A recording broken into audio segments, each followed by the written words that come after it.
नमस्कार, स्वागत है आप सभी का हमारा उत्तर प्रदेश में और मैं हूं आपके साथ शिवांगी पारिक।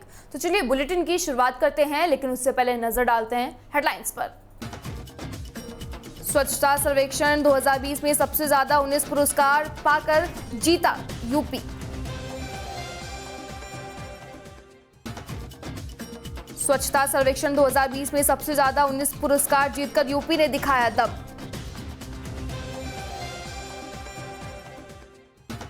पूर्व प्रधानमंत्री स्वर्गीय राजीव गांधी की 76वीं जयंती पर आलम रसाय स्थित शहर कांग्रेस कार्यालय पर मनाई गई जयंती। पूर्व प्रधानमंत्री स्वर्गीय राजीव गांधी की 76वीं जयंती आलम रसाय स्थित शहर कांग्रेस कार्यालय पर मनाई गई। और अब खबरें विस्तार से। अखिल भारतीय स्तर पर कराए गए स्वच्छ सर्वेक्षण 2020 में उत्तर प्रदेश में 19 निकाय के विभिन्न श्रेणियों में देश में दूसरे निकायों को पीछे छोड़ते हुए सम्मान हासिल किया है। इस उपलब्धि के साथ ही उत्तर प्रदेश स्वच्छ सर्वेक्षण 2020 में देश में सबसे ज्यादा पुरस्कार पाने वाला राज्य बना है। प्रदेश के कुल 19 नगर निकाय, जिनमें से 2 कैंट भी शामिल है, जिन्हें भी सम्मान मिला है। वहीं टॉप पर 12 अवार्ड है, जिनमें से 2 पर यूपी का कब्जा हुआ है। अवार्ड का कार्यक्रम आज 20 अगस्त को 11 बजे वर्चुअल से शुरू हुआ, जिसमें हरदीप पुरी, मंत्री आवासीय एवं शहरी कार्य मंत्रालय, भारत सरकार द्वारा स्वच्छ भारत मिशन से जोड़े हुए फिरोजाबाद नगर में कार्य कर रहे स्वयं सहायता समूह के प्रतिनिधियों से बातचीत भी की गई। तो वहीं पहाड़ों पर लगातार हो रही बरसात का असर गंगा और रामगंगा नदी में दिखाई देने लगा है। नरौरा बांध से लगातार पीछे छोड़ा जा रहा है पानी के कारण गंगा का जलस्तर बढ़कर चेतावनी बिंदु के ऊपर पहुंच गया है। बाढ़ प्रभावित गांवों में पीड़ित की मदद के लिए अभी तक कोई भी सरकारी कर्मचारी नहीं पहुंचा है। गंगा का जलस्तर 25 सेंटीमीटर बढ़कर 136.85 मीटर पहुंच गया है, जबकि गंगा की चेतावनी बिंदु 136.60 मीटर है।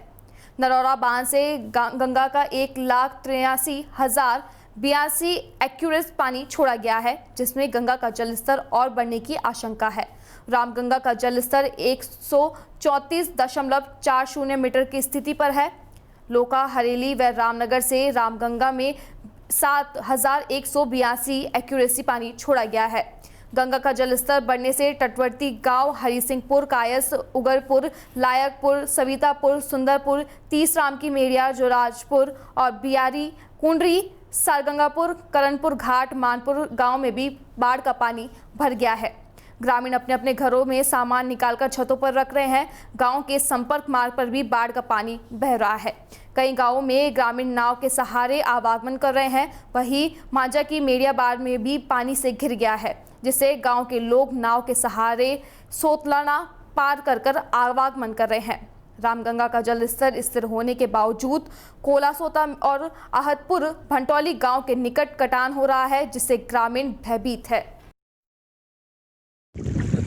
ये कौन सा गांव है? ये पंकज नगर। यहाँ दिक्कत क्या है बाढ़ को लेकर? बाढ़ को लेकर बहुत दिक्कत है। चारों तरफ गांव पानी है। कुछ लोगों के घरों में भी घुस गया पानी इस समय। प्रशासन की तरफ से क्या मदद? प्रशासन से अभी तक कोई मदद। तो ये है आज नाव जो गाँव की थी वो सही हो रही है इसमें पढ़ने के लिए। कोई अधिकारी आया गाँव में अभी तक? लेखपाल आए थे। लेखपाल के अलावा और कोई आया था? और तो मौके पर हम थे नहीं। अच्छा, लगभग कितने गांव यहाँ बाढ़ से प्रभावित होंगे? गांव से लगभग हैं, ये हमारी साइड में तो करीब 13-14 गांव हैं। इस क्षेत्र में कितने होंगे? इस क्षेत्र में तो ज़्यादा है, लगभग कितने? लगभग 15-20 तो गाँव होंगे इस क्षेत्र में। जो त्रस्त हैं, तो परेशान हैं। हाँ, सभी गाँव पानी भरा हुआ है। हाँ, पानी इस समय सभी गाँव में। फिर आने जाने के साधन? आने जाने के साधन, अब ये पानी अचानक कल से आया ना, तो अब जैसे हमारे गाँव में नाव सही हो रही यहाँ पढ़ने के लिए, ऐसे हो सकता है दूसरे गाँव में नाव सही हो रही है पढ़ने के लिए। अच्छा, खुद की नाव सही कर रहे हैं सब लोग? नहीं, ये लिखी हुई है गवर्नमेंट। लेखपाल पहले लिख ले गए, वही आज लेखपाल आए थे उन्हें नाव वालों कहने के लिए। अब या शाम को आ जाएँ या कल से आ जाएँ, तो उनमें पोर्टिन लगाया गया ताकि नीचे से पानी ना आए। लगातार पानी छोड़ा जा रहा है, जो गंगा चेतावनी बिंदु से ऊपर पहुंच चुकी है और कई गांव पानी भरा हुआ। अभी तक क्या तैयारियां की गई हैं?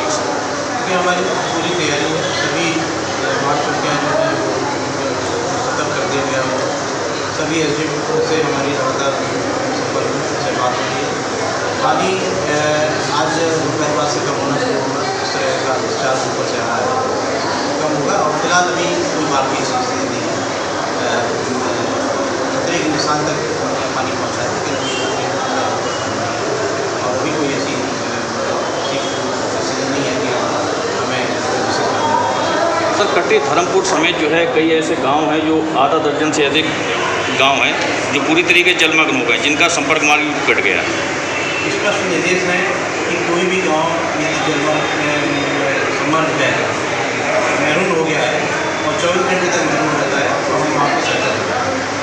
अभी तक जो हमारे पास सूचना है, मेरे समय सवेरे मैंने उनकी सूचना तक कोई ऐसी स्थिति नहीं और स्थिति बनेगी तो कट्टी धर्मपुर गौशाला है, गौशाला के चारों तरफ पूरी तरीके से पानी भर गया है। मैं देखा फर्रुखाबाद के थाना कमालगंज में थाना अध्यक्ष अजय नारायण सिंह ने कहा कि वैश्विक महामारी कोविड-19 के संक्रमण को रोकने के लिए दृष्टिगत शासन द्वारा जारी की गई गाइडलाइन के अनुसार गणेश चतुर्थी के मौके पर किसी भी पूजा पंडाल में कोई भी मूर्ति स्थापित नहीं की जाएगी, न ही शोभा यात्रा निकाली जाएगी, जिसकी अनुमति अभी तक नहीं दी गई है। उन्होंने अपील की है कि लोगों द्वारा सादगी के साथ त्यौहार को अपने घरों में ही मनाया जाए। उन्होंने कहा है कि मुहर्रम में ताजिया जुलूस निकालने की अनुमति नहीं होगी। थाना अध्यक्ष अजय नारायण सिंह ने लोगों से अपील की है कि ताजिया न ही बजाई जाए, न ही रखी जाए, न ही कोई मेला होगा, न ही सार्वजनिक आयोजन किया जाएगा। किसी भी कार्यक्रम में 5 से अधिक लोग इकट्ठा नहीं होंगे। किसी प्रकार के कार्यक्रम में सोशल डिस्टेंसिंग के साथ ही किया जा सकेगा। उन्होंने कहा कि त्योहारों में सार्वजनिक इस कार्यक्रम, पूजा पंडाल आदि नहीं होगा। कहा है कि वैश्विक महामारी कोरोना वायरस के संक्रमण को प्रत्यक्ष दशा में रोकना है, इसमें जरा सी भी लापरवाही भारी पड़ सकती है। अंत में ऐसे में कोई भी कार्य न करे जिससे कि संक्रमण के फैलने की संभावना हो। उन्होंने कहा है कि शासन की गाइडलाइन का पालन करते हुए लोगों द्वारा त्योहारों को सादगी से अपने घरों में ही मनाया जाए।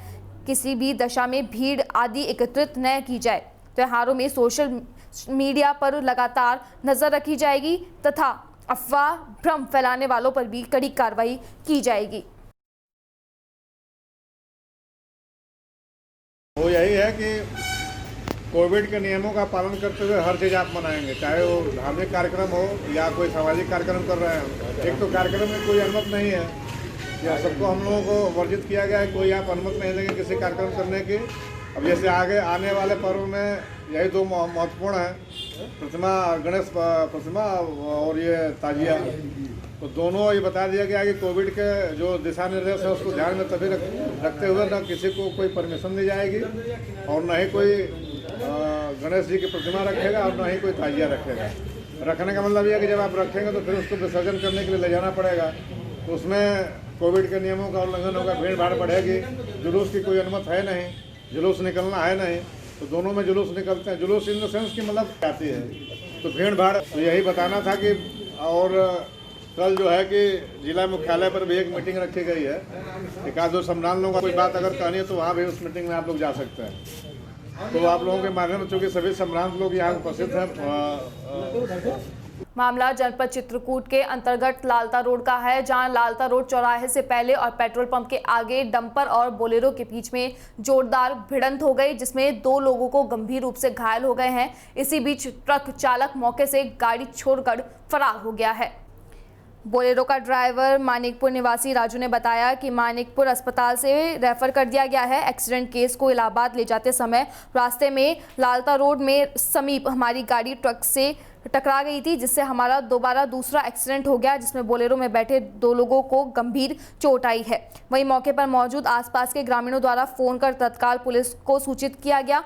सूचित करने के बाद मौके पर वारदात पर माऊ थाना के उप निरीक्षक दुर्गेश कुमार अपने पुलिस बल के साथ में घटनास्थल पर पहुंचकर घटना का जायजा लिया और जांच में जुट गई। साथ ही 2 लोगों को घायल तत्काल माऊ सामुदायिक स्वास्थ्य केंद्र इलाज के लिए ले जाया गया, जहां चोटिल हुए लोगों के परिजन को भी फोन द्वारा सूचित किया गया।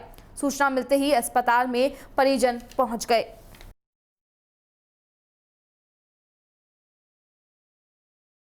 क्या एक्सीडेंट हुआ? भाई तो भाग जात रहे हैं लड़का यार। हाँ। वो दुकान था तो जब लड़का कब लगे यार दोनों काम करने जात रहे हैं। अच्छा, तबारदाह नदी से स्टैंड हो गाड़ी से अब फिर हो सके मानिक में देखानी सरकारी अस्पताल में हो सके फिर लाई चले आवत रहे यही लेके आ जा रहे हैं इलाहाबाद सब जने जितने जने रहते जने सब एक नहीं अच्छा। तो कैसे क्या डंपर से टक्कर हुई?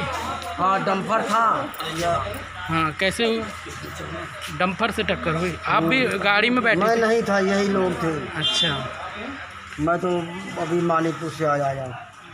झूठी इज्जत के कारण पिता ने रचा अपहरण का झूठा नाटक। जी हां, आपको बता दें कि जनपद संभल के कुर्द फतेहगढ़ थाना क्षेत्र के अंदर गांव खनूपुरा निवासी राजबहादुर के पुत्र सुनील ने 18 अगस्त को कुर्द फतेहगढ़ थाने के अंदर हथियारों के बल पर रात को सोते समय अपने पिता और भाई बहन के अपहरण की रिपोर्ट दर्ज करवाई थी, जिसके बाद मामले की गंभीरता को देखते हुए पुलिस अधीक्षक यमुना प्रसाद ने इस मामले के खुलासे के लिए टीम गठित की थी, जिसके बाद में पुलिस ने राजबहादुर को उसके साड़ू के लड़के राहुल के मुरादाबाद लाइन पार स्थित घर से तथा नीलम को भी मुरादाबाद लाइन पार सूर्यनगर से जयवीर के घर से बरामद किया।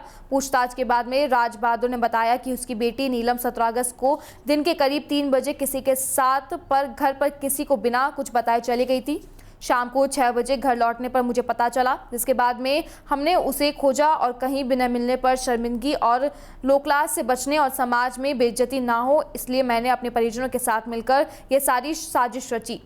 पुलिस ने इस मामले में 7 अभियुक्तों राजबहादुर, अमरवती, सुनील, नीलम, धर्मवती, भोजराज तथा मुकेश को गिरफ्तार किया है, जिनके विरुद्ध मुकदमा दर्ज कर आगे की कार्रवाई की जा रही है। एक खनूपुरा गांव है कुर्द थाना क्षेत्र में जनपद संभल में। यहाँ पे एक व्यक्ति राजबहादुर और उसकी लड़की का फर्जी अपहरण का एक पूरा ड्रामा षड्यंत्र रचा गया था और इसको पुलिस को सूचना दी गई थी। इसमें उसके लड़के ने सुनील ने मुकदमा दर्ज कराया, तहरीर दी, उस पर मुकदमा दर्ज किया गया और उसमें टीमें गठित की गई। लगातार इसमें 3 टीमें और हमारे एडिशनल एसपी और मैं स्वयं और स्वाट टीम, हमारी सभी लोग सक्रिय रूप से लगे हुए थे। सभी ने वहां जा करके जानकारी इकट्ठा की और इसमें अथक प्रयास करके इसका सफल अनावरण किया गया। पूरा प्रकरण एक झूठा, कूटरचित और एक फेक तरीके से बनाया गया एक जाल था, जिसको क्रैक किया गया और इसमें जो व्यक्ति राजबहादुर था और उसकी लड़की दोनों को सकुशल वापस लाया गया और पूरे प्रकरण का पटाक्षेप किया गया। ये फर्जी तरीके से एक अपहरण कांड था जो इनके परिवार द्वारा साजिशपूर्ण रचा गया था। इसमें जब पूछताछ किया गया, गहन पूछताछ में प्रकरण निकल के आया कि जो इनकी लड़की थी वो किसी लड़के से लगातार संपर्क में थी, 5 महीने से लगातार संपर्क में थी और उसने तय किया था कि उस दिन सोमवार को वो वहाँ से 3 बजे उसके साथ और उसके 2 साथियों के साथ वहाँ से चली जाएगी। इसी क्रम में लगभग 3:30 बजे वो व्यक्ति आया और उसके साथ वो एक बेरनी वहाँ शिव मंदिर पड़ता है, वहाँ पे जाके इकट्ठा हुए। वहाँ से वो इन तीनों के साथ में वहाँ से चली गई। जा करके वो अपना मुरादाबाद में एक जगह जो धर्मपाल का घर है वहाँ रहने लगी, जयवीर के घर पे रहने लगी, वहाँ पे रुकी हुई थी। इसी क्रम में जब ये बात इनके परिवार वालों को पता चली तो लोकलाज और इसके बचने के लिए कि हमारी बेइज्जती हो गई है, इससे बचने के लिए इन्होंने पहले ढूंढना शुरू किया। उसके बाद इनका मामा जो है भोजपाल को इन लोगों ने बुलाया और भोजपाल और ये पूरा परिवार मिलकर एक षड्यंत्र के रूप में एक साजिश तैयार किया इन्होंने कि फर्जी तरीके से जो पिता है राजबहादुर उसका और लड़की का अपहरण बता दिया जाए लोगों को, पब्लिक को भी और पुलिस को भी, और उसके बाद 2-1 दिन बाद वो स्वयं राजबहादुर वापस आ जाएगा और बाकी लोगों को बता दिया जाएगा कि अपहर्ता अभी लड़की को छोड़े नहीं है। इस तरीके से इन लोगों ने फर्जी माहौल बनाया और उसके बाद जो ये भोजपाल है इसने राजबहादुर को अपने साथ बैठा करके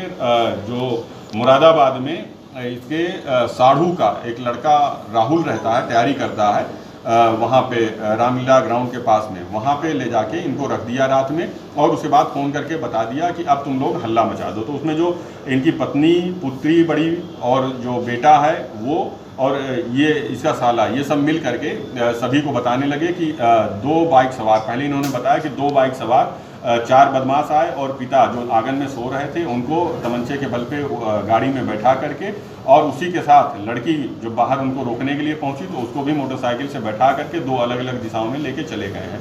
और उसके बाद जब पुलिस पहुंची तो इनके बयानों में ही विरोधाभास नजर आने लगा। जब लड़की ने बताया कि 2 बाइक सवार 4 लोग आए थे, लड़के से जब पूछताछ किया गया तो उसने बताया कि 8 लोग आए थे। इनकी पत्नी ने बताया कि हम लोग छत पे सो रहे थे, वहाँ से हम लोग नीचे उतर के आए तो जो लड़की है जो गायब हुई है वो पहले आ गई थी। और तो वहीं भारत रत्न पूर्व प्रधानमंत्री स्वर्गीय राजीव गांधी की 76वीं जयंती पर आलम रसाय स्थित शहर कांग्रेस कार्यालय पर उनके चित्र पर पुष्प अर्पित कर मनाई गई। शहर अध्यक्ष तहकीर अहमद के नेतृत्व में शहर कांग्रेस कमेटी के कार्यकर्ताओं ने भारत रत्न पूर्व प्रधानमंत्री स्वर्गीय राजीव गांधी के 76वें जन्म दिवस पर उनके जीवन पर प्रकाश डालते हुए कहा कि राजीव गांधी के 40 वर्ष की उम्र में 6वें प्रधानमंत्री बनने का अवसर प्रदान हुआ। उन्होंने भारत में दूरसंचार क्रांति लाकर भारत के शहरों व गांवों को पूरे विश्व से जोड़ने का काम किया। उन्होंने MTNL की स्थापना की। पूरे प्रदेश में शहरों से लेकर गांव तक PCO खोले, जिससे देश के युवाओं को रोजगार मिला। स्वर्गीय राजीव गांधी को कंप्यूटर क्रांति का जनक भी कहा जाता है। उन्हीं के कार्यकाल में देश को प्रथम कंप्यूटर मिला। उन्होंने वोट डालने की आयु सीमा 21 वर्ष से घटाकर 18 वर्ष की थी, जिससे युवाओं को न केवल वोट डालने का अधिकार मिला बल्कि अपूर्ति 18 वर्ष की आयु में ही युवाओं को MP व MLA बनने का भी अवसर मिला। जिसके उपरांत प्रेस वार्ता कर राजीव गांधी सामान्य ज्ञान प्रतियोगिता के ऑनलाइन पंजीकरण का शुभारंभ की घोषणा की गई। 6 सितंबर को होने वाली ऑनलाइन राजीव गांधी सामान्य व ज्ञान प्रतियोगिता के परीक्षा के लिए पंजीकरण कर फॉर्म भरवाए गए, जिसमें उत्तर प्रदेश में रहने वाले 16 वर्ष से 22 वर्ष के आयु के सभी युवा भाग ले सकते हैं। 6 सितंबर को होने वाली इस ऑनलाइन परीक्षा में 60 प्रश्न पूछे जाएंगे, जिसका समय 30 मिनट होगा। युवा जोश.in वेबसाइट पर जाकर 16 वर्ष से 22 वर्ष तक के युवा अपना ऑनलाइन पंजीकरण करा सकते हैं। आज जो कार्यक्रम हुआ किसने हुआ?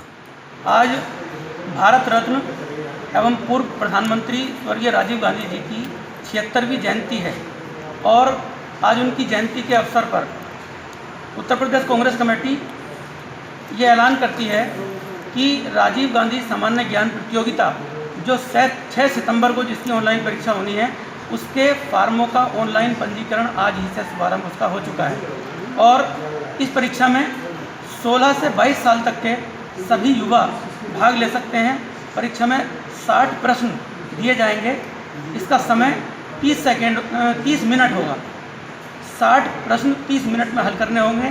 6 सितंबर को ऑनलाइन परीक्षा में बैठने वाले सभी जो भाग लेने वाले छात्र या छात्राएं हैं उन सभी के जो प्रथम स्थान प्राप्त करेगा उसे पार्टी द्वारा एक लैपटॉप एवं अन्य आकर्षक इनामों से उन्हें पुरस्कृत किया जाएगा। 6 सितंबर को इसकी परीक्षा होनी है। सभी के लिए ये सूचनार्थ भी है। इसका शुभारंभ आज से हो चुका। फॉर्म कहाँ भरे जाएंगे? फॉर्म की प्रक्रिया ऑनलाइन दी गई है। ऑनलाइन वेबसाइट हम पेपर के जरिए, व्हाट्सएप ग्रुप के जरिए, फेसबुक के जरिए सभी को प्रचारित कर रहे हैं। क्या है वेबसाइट? क्या है वेबसाइट? अभी हम आपको दे दें। फिलहाल हमारा उत्तर प्रदेश में बस इतना ही। आप देखते रहिए DPK न्यूज़। नमस्कार।